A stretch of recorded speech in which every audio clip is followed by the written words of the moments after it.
I am affirming the law of Moses. This is another key difference. Muslims believe Jesus Christ affirmed the law of Moses. And the Quran mentions this. مُصَدِّقًا لِمَا بَيْنَ يَدَيْهِ مِنَ التَّوْرَاةِ.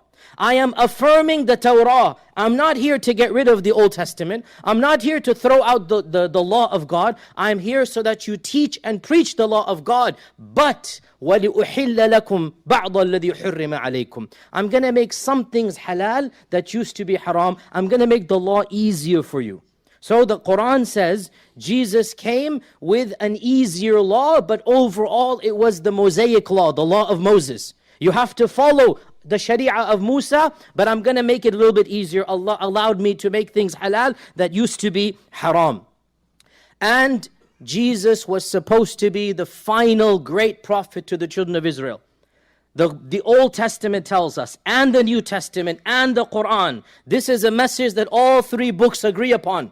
So what I'm about to say is not just from the Quran. We learn from the Old Testament and the New Testament and the Quran that the children of Israel began to disobey the commandments of God. That the children of Israel were not fulfilling the law. And so Allah sent them Jesus Christ to remind them that this is the last chance. And there's a long list of crimes that the Old Testament mentions, and then especially the New Testament. When you read the New Testament, Jesus criticizes the children of Israel in so many verses. Why? Because they were not fulfilling the commandments of Allah, and they were playing with Allah's law, and they were not faithful to Allah's commandments. And so Jesus kept on telling them that don't do this, do that, obey the law. And eventually they became frustrated at Him. And instead of believing in Him, they rejected Him.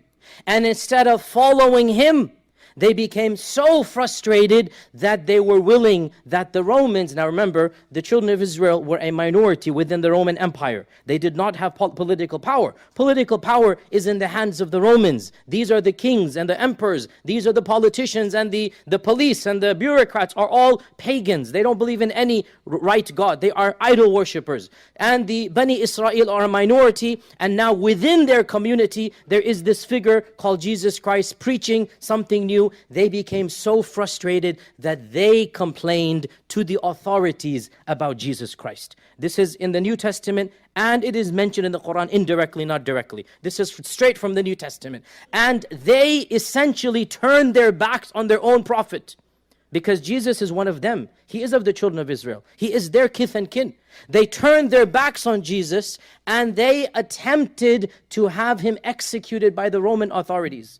They helped the traders within the camps of Jesus. Judas was his name. They helped him to essentially turn their own in based upon false lies and promises. They said he is a political agitator. They said he's speaking against the emperor, even though Jesus did not come to cause any agitation or problem. He was a peaceful person. He didn't come to spread war and hatred, but his own people falsely accused him of that which he was free of. And they complained to the Roman emperor and the Roman bureaucrats, and this is why they had to get involved. And the court case was done, and the verdict was given that he will be essentially crucified, which was the Roman way of killing people. That's how they would kill people: put them on a cross and let them die of starvation. So according to the New Testament, this is the Christian narrative, they entered in and they found Jesus, and they arrested him and they put him on the cross. This is the Christian narrative. He died on the cross, then they buried him, then he came back from the dead, and he was resurrected, and he announced to everybody that he is the Son of God, etc., etc. This is not the Islamic narrative. The Islamic narrative differs radically from the Christian narrative.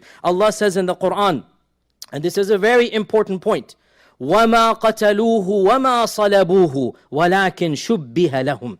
They neither killed Jesus nor did they crucify him, but rather it was made to appear to them so. It looked that Jesus had been crucified, but he wasn't crucified. This is in the Quran. وَلَكِنْ شُبِّهَ لَهُمْ وَإِنَّ الَّذِينَ اخْتَلَفُوا فِيهِ لَفِي شَكٍّ مِّنْهِ.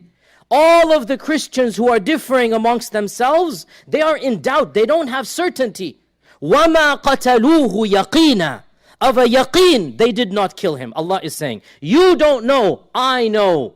بَلْ رَفَعَهُ اللَّهُ إِلَيْهِ. Allah raised Isa up to himself. So the Quran unequivocally states Jesus was not killed. Jesus was not crucified. Rather, an image was made that they assumed Jesus was crucified.